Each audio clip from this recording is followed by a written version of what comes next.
Susan Wixom was for a while in her life a universalist, but even this all-forgiving strain of Christianity was too restrictive for her. She left organized religion entirely.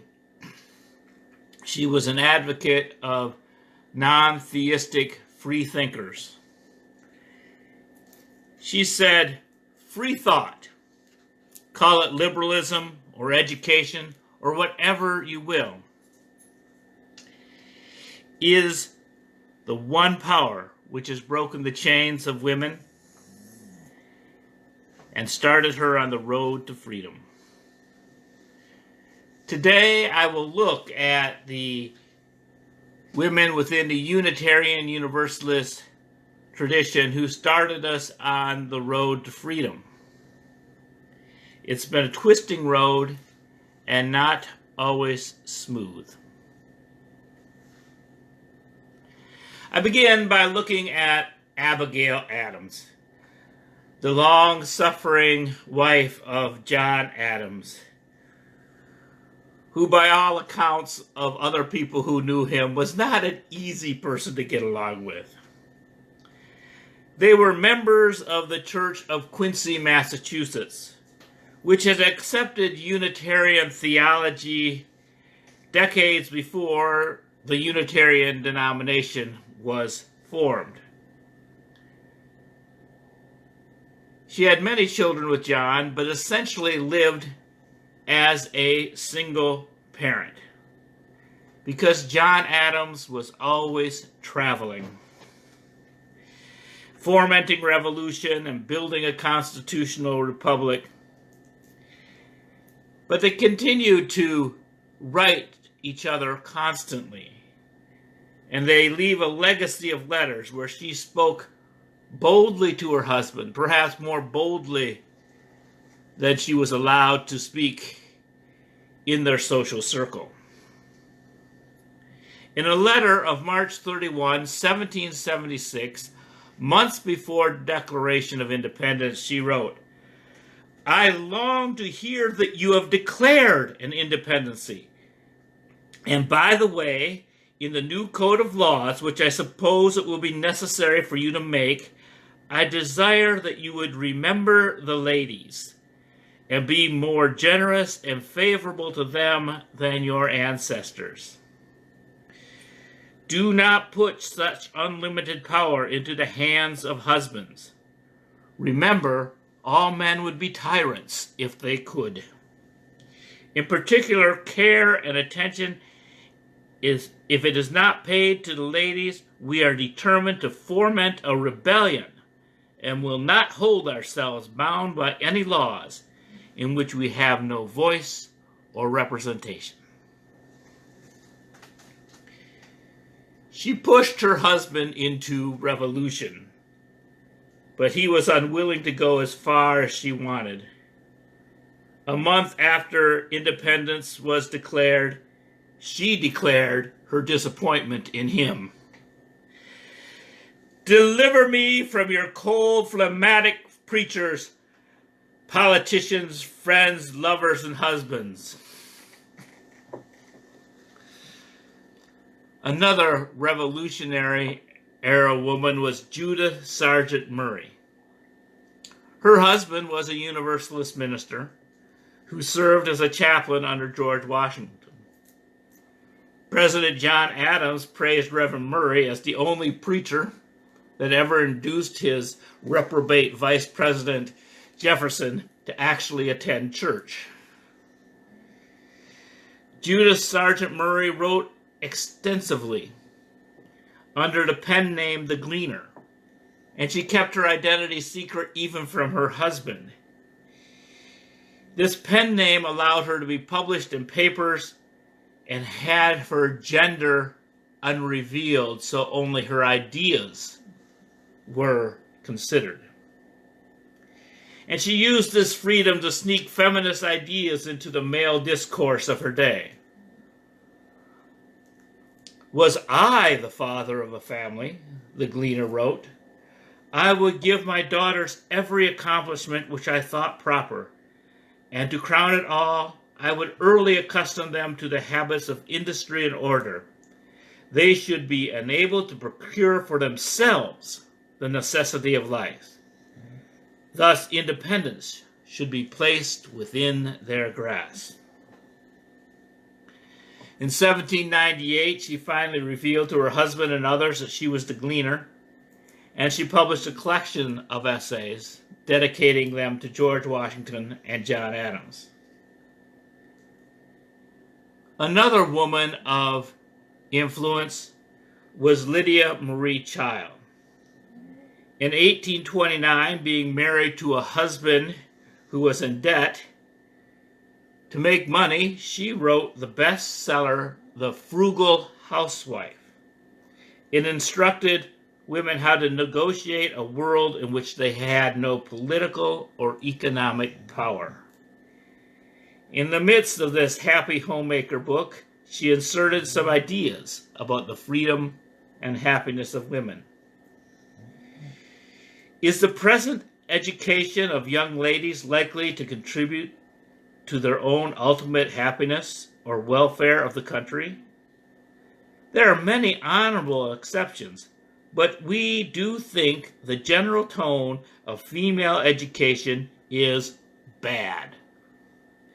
The greatest and most universal error is teaching girls to exaggerate the importance of being married. Young ladies should be taught that usefulness is happiness, and that all other things are but incidental.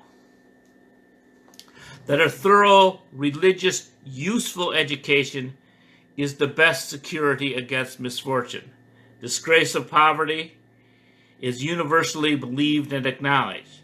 And to this we add the firm conviction that when poverty comes, as it sometimes will, upon the prudent and industrious and the well-informed, a judicious education is an all-powerful in enabling them to endure the evils that they cannot always prevent. A mind full of piety and knowledge is always rich. It is a bank that never fails. It yields a perpetual dividend of happiness. She followed this book with several more bestsellers. And in 1833, she wrote the first bestseller on abolition, an appeal in favor of that class of Americans called Africans. In addition to freedom from slavery, she even advocated interracial marriage in 1833. The U.S. wouldn't catch up with her until 1967. She saw the effect of poverty on women and all people, and her courage was unrelenting. Transcendentalist Margaret Fuller was also a major influence upon the liberation of women. In her 1845 book, Women in the 19th Century, she wrote, "There exists in the minds of men a tone of feeling towards women as slaves. We would have that every arbitrary banner thrown down. We would have every path laid open to women as freely as to man. Were this done, and a slight temporary fermentation allowed to subside, we should see crystallizations more pure and of more various beauty. We believe the divine energy would pervade nature to a degree unknown in the history of former ages, and that no discordant collision, but ravishing harmony of the spheres would ensue. Yet then, and only then, will mankind be ripe for this, when inward and outward freedom for woman, as well much as for man, shall be acknowledged as a right and not a concession." Margaret Fuller was an integral part of the Transcendentalist movement. She was the editor of the Dial magazine founded by Emerson to promote a spirituality larger than the confines of Christianity.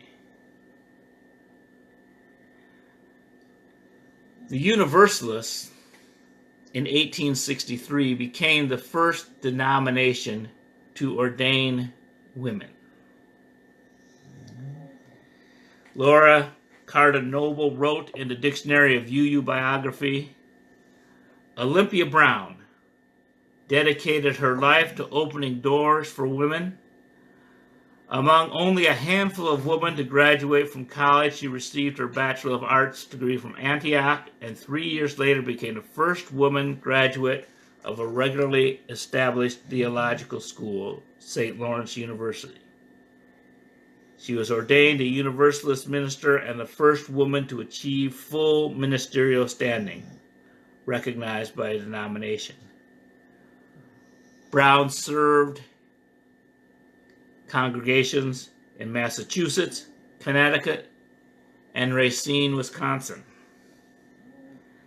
Rejuvenating the Universalist Society in Racine was not a task for the faint of heart, but Brown set about it with her usual competence and dedication and practical skill. Not only did she breathe new life into the society, but she also established it as the center of learning and cultural activities, bringing famous speakers like Elizabeth Cady Stanton, Julia Ward Howe, and Susan B. Anthony. She added immeasurably to the life of the surrounding community. After 9 years of rebuilding, she felt that her parish was able to sustain itself, and she made a momentous decision. At the age of 53, she decided to make a career change. Though she would continue to work as a part-time minister in smaller Wisconsin congregations, she left full-time ministry to become an activist for women's rights. In the 1890s, she was convinced that the suffrage movement was waning. The older activists had less energy or were dying out.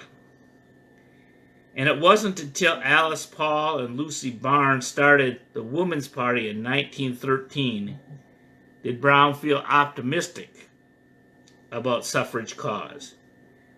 She welcomed the more confrontational and streetwise tactics of the Women's Party and was elated with her strategy of mounting large vigils and demonstrations to mobilize support. When she was asked to be a charter member of this more militant and energetic group, she stated, "I belonged to this party before I was born." Brown joined in many of the demonstrations organized by the Women's Party. In freezing rain and bitter cold, and in spite of dangerous confrontations with the police and hecklers, the octogenarian minister from Wisconsin was there. During one memorable demonstration protesting Woodrow Wilson's turning his back on the suffrage amendment, she publicly burned his speeches in front of the White House. When the suffrage amendment was finally passed in 1919, Brown was one of the few original suffragists who was still alive to savor the triumph. She voted in her first presidential election at the age of 85. The Unitarians did not ordain a woman minister until CELIA BURLEIGH in 1871. Sadly, she preached only 2 years and succumbed to breast cancer at the age of 48. But she opened a door for an explosion of women ministers in the late 19th century. According to Allison Cornish and Jackie Clement in their Tapestry of Faith curriculum, Faith Like a River, following the Women's Ministerial Conference organized by Julia Ward Howe in 1875, 21 Unitarian women founded the Iowa Sisterhood to serve churches throughout the Great Plains. Life was hard in the Plain States, with little glory to be earned by bringing liberal religion to settlers of the area. Few male scholars from the seminaries of the East were attracted to the life. But the Plains were beyond the recognition of the Eastern religious hierarchy. They were also remote from that hierarchy's rules and control. It was a place where women were accepted for their willingness to step in and serve, for their tenacity in the face of hardship, and for their ministry. And although Jenkins Lloyd Jones, the leader of the Western Conference, was a staunch ally of the Iowa Sisterhood, the grassroots Western successes of these women did not translate into wider denominational acceptance. The women were seen as an embarrassment among clergy back in Boston. By the turn of the 20th century, society in general experienced a reassertion of male authority, and Unitarianism's leaders began a concerted return to, quote, a more manly ministry in order to revitalize the denomination. The advancement of women throughout the past century has been met with resistance. The UUA passed the Women and Religion Resolution in 1977. It called on UUs to recognize and replace the stereotypical roles for women. When it passed, only 5% of ministers were women. By 1999, and since then, women have made up the majority of our ministers. But this success has been within the context of a very white, middle-class denomination. And during this period, there have not been increases significant of people of color in the ministry. And that is why there is the need for an intersectional feminism. In an article about intersectional feminism by Sarah Stiefauer, intersectional feminism is a term coined by lawyer, activist, and critical race theory scholar Kimberly Crenshaw in 1989. As Crenshaw defined it, intersectional feminism is the understanding of how women's overlapping identities, including race, class, sexual orientation, and gender identity, ability, religion, age, and immigration status, impact the way they experience oppression and discrimination. The idea is that all women experience the world differently. So feminism that is centered around one type of woman and ignores the interconnecting and often overlapping systems of oppression is exclusive and incomplete. As Unitarian Universalism, we need to look at everything at once. We cannot undo one prejudice at a time. The interdependent web applies to oppression as well as freedom. We must come to an understanding that we have to work with people that we appear different than us, even to obtain our own freedoms, because everything is interconnected.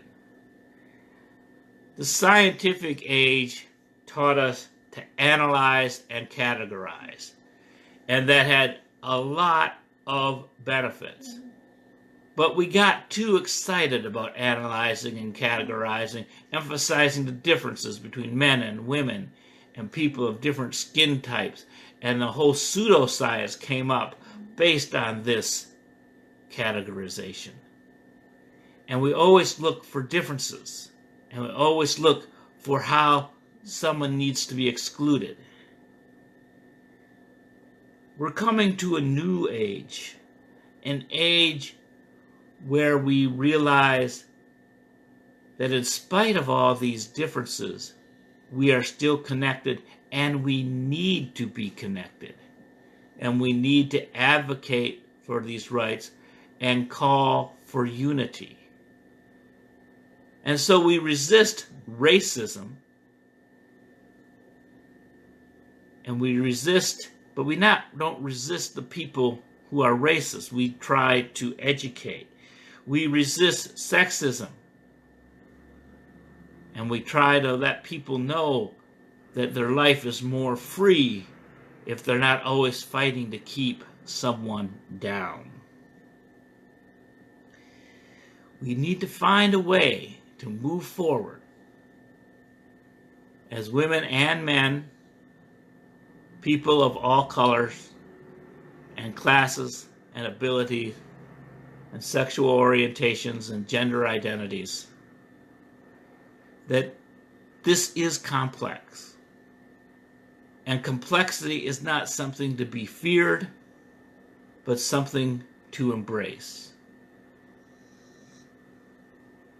Let us remember the women, but let us remember everybody. Everybody has a role in the healing of this nation. May we bless and be blessed.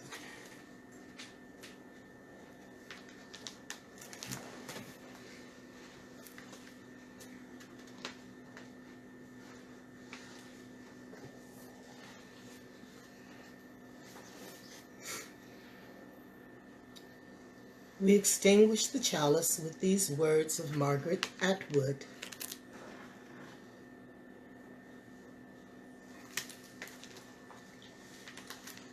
There are some women who seem to be born without fear, just as there are some people who are born without the ability to fear pain. The painless ones go about putting their hands on hot stoves, freezing their feet to the point of gangrene, or scalding the lining of their throats with boiling coffee, because there is no warning anguish. Providence appears to protect such women, perhaps out of astonishment. I want to thank you for joining us this morning. May we borrow courage from many women who have carried us to this place and time, and may we commit ourselves to building a world of love. Shalom. Salam, Ashe, Namaste. Peace.